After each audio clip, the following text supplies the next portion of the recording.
ఎవరైతే దీనికి బాధపడ్డారో వాళ్ళ పాయింట్ ఆఫ్ వ్యూలో కూడా క్వశ్చన్లు అడిగారు నన్ను.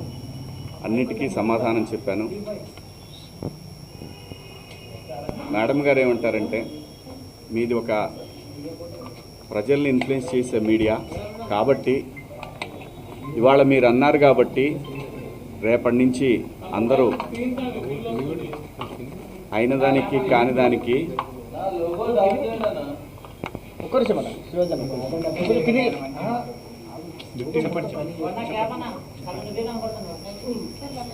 అయిన దానికి కాని దానికి ఆడవాళ్ళ మీద కామెంట్లు పెడతా ఉంటారు కదా అంటే కరెక్టే మేడం. ఒక ఇన్ఫ్లుయెన్స్డ్ పర్సన్గా దయచేసి దీన్ని ఆపేద్దాం.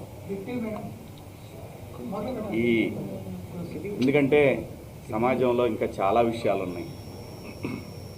ఇది మేడం గారు చెప్పిన దాని ప్రకారం ఎవరిని హర్ట్ చేయాలని కాదు, ఎవరిని ఇబ్బంది పెట్టాలని కాదు మేడం. నేను జరిగిన సంఘటన చూసి మాట్లాడాను.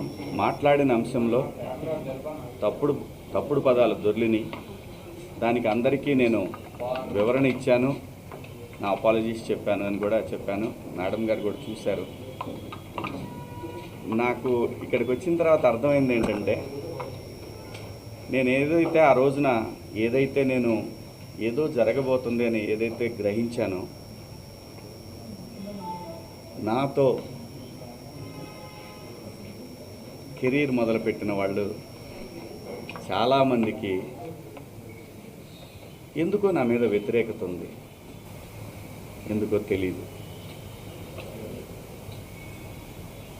నేను ఒక సందర్భంలో, ఇది బయట తెలిసిన విషయం, ఒక సందర్భంలో ఎందుకు వీళ్ళకి నా మీద కోపం ఎందుకో నాకు తెలీదు. 30 సంవత్సరాలు అయింది నేను ఈ పరిశ్రమకు వచ్చి. ఈ 30 సంవత్సరాల్లో నేను ఏ ఒక్కరిని ఇబ్బంది పెట్టినా ఈ పాటికి ఎప్పుడో బయటకు వచ్చేది రాలేదు. వచ్చుంటే ఈ పాటికి మీరందరూ నా మీద ఎగబడేవాళ్ళు. చాలామంది నాకు తెలియదు అనుకుంటారు.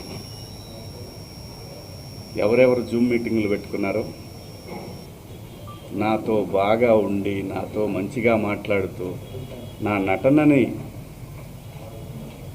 పొగుడుతూ ఉన్న, నాకు షాకింగ్, ఇంత కుట్ర జరగాలనా నా మీద? నేను అన్న పదానికి, ఆ 2 పదాలకి,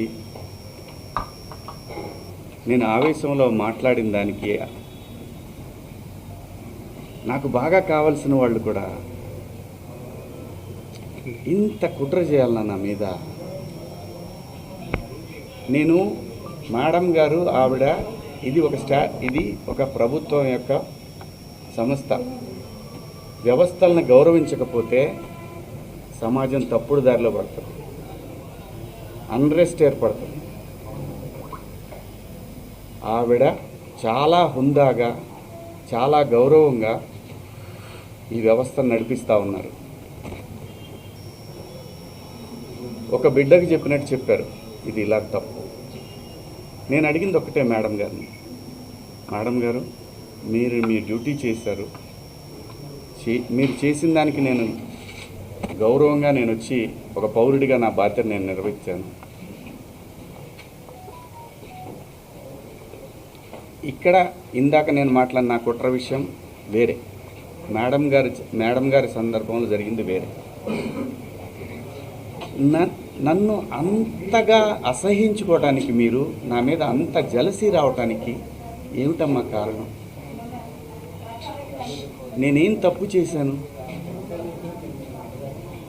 నా బుద్ధి గడ్డి తిని మీ నాన్న చెప్పడా మీ ఇంట్లో? మీ అమ్మ చెప్పదా మీ ఇంట్లో? అంత ద్వేషం ఎందుకు పెంచుకుంటున్నారు? వినా స్త్రీయా జననం నాస్తి. స్త్రీ లేకపోతే ప్రపంచమే లేదు. అసలు ఈ మానవాళ్లే లేదు. ఏ మగవాడు కూడా తన ఇంట్లో తన భార్య, తన బిడ్డ, తన అక్క చెల్లెళ్ళు తన కుటుంబాలు ప్రతి ఒక్కడికి ఉంటాయి. ఇక్కడ ఎవరి మీద దాడి చేస్తున్నారని ఆ డివిజన్ని తీసుకురావాలని ఎందుకు తహతహలాడిపోతూ ఉన్నారు? అందరి వాదన ఒకటే, స్త్రీని మహాలక్ష్మిలా చూసుకోవాలనుకుంటారు. ఎవరు బట్టలు ఎలా వేసుకుంటే నాకేంటమ్మా? మీరు ఎలాంటి బట్టలు వేసుకోవాలనేది మీ ఇష్టం. నేను ఒక తండ్రిలాగా నా దగ్గర హీరోయిన్లు అందరూ కూడా నాకు తండ్రిలాగా నేను పాత్రలు చేస్తున్నాను కాబట్టి నా బిడ్డలకు చెప్పినట్టు చెప్పానే కానీ ఇంతకుముందు ఎప్పుడు ఎవరు ఏమీ అనలేదమ్మా. వాళ్ళ మీద మీరు ఇలాగే కంప్లైంట్లు ఇచ్చారా? జూమ్ మీటింగులు పెట్టుకొని మీలో మీరే? ఏమ్మా, పేర్లు పెట్టి అనగలను నేను, కానీ మీరు ఇబ్బంది పడకూడదు. ఇంత కుట్ర చేయాలా నా మీదన? శివాజీ అనేవాడు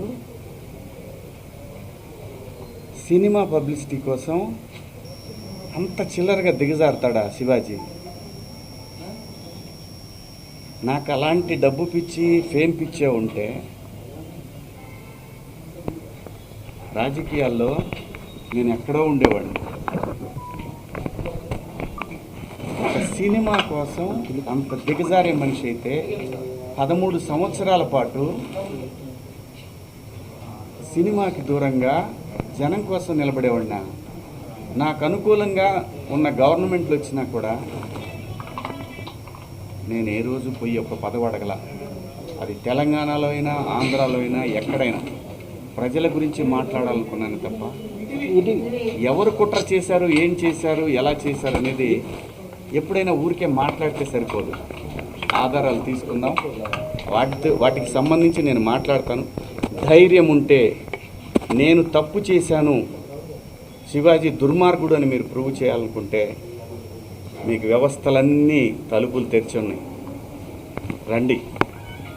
కానీ దయచేసి నేను ఒకటే చెప్తున్నాను, ప్రపంచ వేదికల మీద ఒక 10 దేశాలు, ఒక 180 దేశాల ప్రజలు నిలబెట్టి, ఆడవాళ్ళని నిలబెట్టి, రిప్రజెంటేటివ్స్ అంటే ఒక శారీ కట్టుకున్న అమ్మాయిని మీరు ఇండియన్ కదా అని అడుగుతారు. అది ఈ దేశ పునాదులు. అంత మాత్రం చేత మీరు రోజు చీరలే కట్టుకొని చీరలే ఇచ్చేసి ఏ మూర్ఖుడు చెబుతాడమ్మా అలాగా? ఏ మూర్ఖుడు చెబుతాడు అలాగా? నాకేం పని? నా బిడ్డలు అనుకొని చెప్పాను తప్ప నాకేం వస్తుందండి? నీకేం అధికారం ఉంది? నాకే అధికారం లేదు, అదే చెప్తున్నా కదా. అందరు హీరోయిన్లకు తల్లిదండ్రులు లేరా?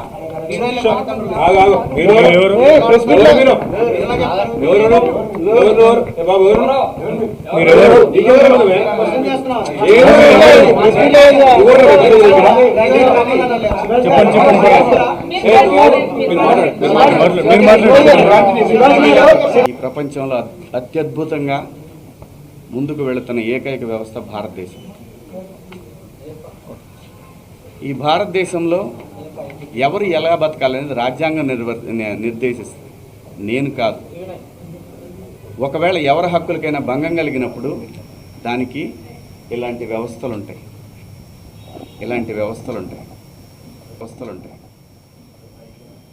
సో నాకు అర్థమైంది ఏంటంటే, సలహాలు ఇవ్వటం మానుకోవాలి,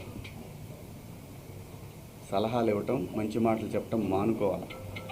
ఎవరిదాడికి తెలుసు. ఇక్కడ ఒక్క నిమిషం, అది చెప్తాను. ఒక్క నిమిషం, నేను చెప్పాలనుకుని చెప్పనండి. మళ్ళీ అంటే నేను అనేది దీన్ని ఇంతటితో ముగించుదామని, ఈ డిస్కషన్ ఇంతటితో ముగిద్దామని చెప్తున్నా. ఎవరి అభిప్రాయాలు వాళ్ళకి తెలుసు. ఇక్కడ మంచి మాటలు చెప్పాను, చెడ్డ మాటలు చెప్పాను అనే దానికి బ్యారియర్ లేదు. Very clear. నేను వాళ్ళు అడిగిన వాటికి సమాధానాలు ఇచ్చాను. వాళ్ళు మళ్ళీ ఏదన్నా ఉంటే నాకు కాల్ చేస్తూ ఉన్నారు, నాకు మెసేజ్ పంపుతూ ఉన్నారు. నేను అన్నాను, నా వల్ల ఎవరన్నా ఇబ్బంది పడినాన్ని మీకు నేను ఇబ్బంది పెట్టానని మీకు ఎవరన్నా డైరెక్ట్గా వచ్చి కంప్లైంట్ ఇస్తే అప్పుడు కూడా నేను వచ్చి మీకు సమాధానం చెప్తాను మేడం అని చెప్పాను. థ్యాంక్ యూ అండి. మీ సార్, ఇప్పుడు మీరు ఫేస్లో బాగా ఇచ్చేటువంటి కనిపిస్తుందండి. సో అపాలజీ చెప్పారు, కానీ ప్రకాష్ రాజ్ మాత్రం ఇప్పటికీ చెత్తగా మాట్లాడాడు. శివాజీ ఆడవాళ్ళ పట్ల గౌరవమే లేదు అని చెప్తున్నాడు. ఏం చెప్తారు మీరు? నేను ఇంకా చూడలేదండి, చూసినాక చెప్తాను. సార్, మీరు ఇచ్చినటువంటి ఎక్స్ప్లెనేషన్ తోని ఇప్పుడు ఈ మహిళా కమిషన్ యాక్సెప్ట్ చేశారా సార్? మీరు ఇచ్చిన స్టేట్మెంట్ మొత్తాన్ని వెనక్కి తీసుకున్నారా? ఆ 2 పదాలను మాత్రమే వెనక్కి తీసుకున్నారా? మీ మాటలకి కట్టుబడే ఉన్నారా? కేవలము 2 మాటలే పొరపాటుగా అన్నాను అన్నది మాత్రమే వెనక్కి తీసుకుంటున్నారు. వాళ్ళకి ఏవైతే నచ్చలేదో వాటికి నేను క్షమాపణ చెప్పాను. నేను ఇచ్చిన స్టేట్మెంట్ అలాగే ఉంది కదా, దాన్ని నేను వెనక్కి తీసుకున్నది ఆగుతుందా? కాదు కదా. నేను మంచి చెప్పటం తప్పు అనేది నాకు అర్థమైంది. మీకు Thank you. సోషల్ మీడియాలో విపరీతమైనటువంటి మద్దతు సపోర్ట్ వస్తుంది. అవుతుందంటే ఎవరినో పొగిడే తర్వాత ఇంకా ఎవరినో విమర్శించినట్టు అవుతుంది. కాబట్టి ఈ విషయాన్ని ఇంతటితో వదిలేద్దాం. దయచేసి అందరూ కూడా ఎవరి అంతరాత్మలకు వాళ్ళకి తెలుసు ఏం జరుగుతుందనేది. అందరి అభిప్రాయాలను గౌరవిద్దాం. ఫైనల్లీ సోషల్ మీడియాలో మద్దతు శివాజీ గారు, పెరుగుతుంది ఒకటి- కాబట్టి ఇక మీద నుంచి కూడా అవేర్నెస్ కల్పిస్తూనే ఉంటారా? ఈ లైన్ స్టాండ్ తీసుకుని శివాజీ గారు, ఒకటి కేవలం ఒక్కరిద్దరు మాత్రమే వ్యతిరేకించారు. బయట సామాన్య ప్రజలందరూ కూడా మీ వెంబడి ఉన్నారు. మద్దతు ఇస్తున్నారు. సో దీనికి మీరేమంటారు? నేను అవకాశం ఇచ్చానండి, కొంతమందికి మాట్లాడే అవకాశం ఇచ్చాను. ఇక్కడ నాకు అర్థమైంది ఏంటంటే నువ్వెంత నీ బతుకెంత అంటున్నారు. వాళ్ళని గౌరవిస్తాను. అంటే ఇప్పుడు మీరు చెప్పిన దాంట్లో కూడా నా మీద అంత నా వెనకాలే ఉండి నా మీద కుట్ర చేశారన్నారు కదా, వీళ్ళందరికీ అదేదే నేను అనేది. నేను ఎవరికి భయపడను. అంటే మీకు బాధగా అనిపిస్తుందా? నేను మీ సహనటులే నేను మిమ్మల్ని నేను comment చేయడం? నేను నేను నేను బతుకు తెరువుకి వచ్చేవాడిని. ఇక్కడ కాకపోతే కష్టపడేవాడిని, ఇంకో చోట పోయి బతుకుతా. అంతేగాని ఆత్మాభిమానం చంపుకొని ఎవడికో భయపడి ఎవడో బెదిరిస్తే ఎవడో వార్నింగ్లు ఇస్తే భయపడే రకాన్ని కాదు. అంత మాత్రం చేత వ్యవస్థలను గౌరవించకుండా, నేనుంటున్న పరిశ్రమను గౌరవించకుండా అంత విలువలు లేని బతుకు నేనైతే బతకట్లేదు.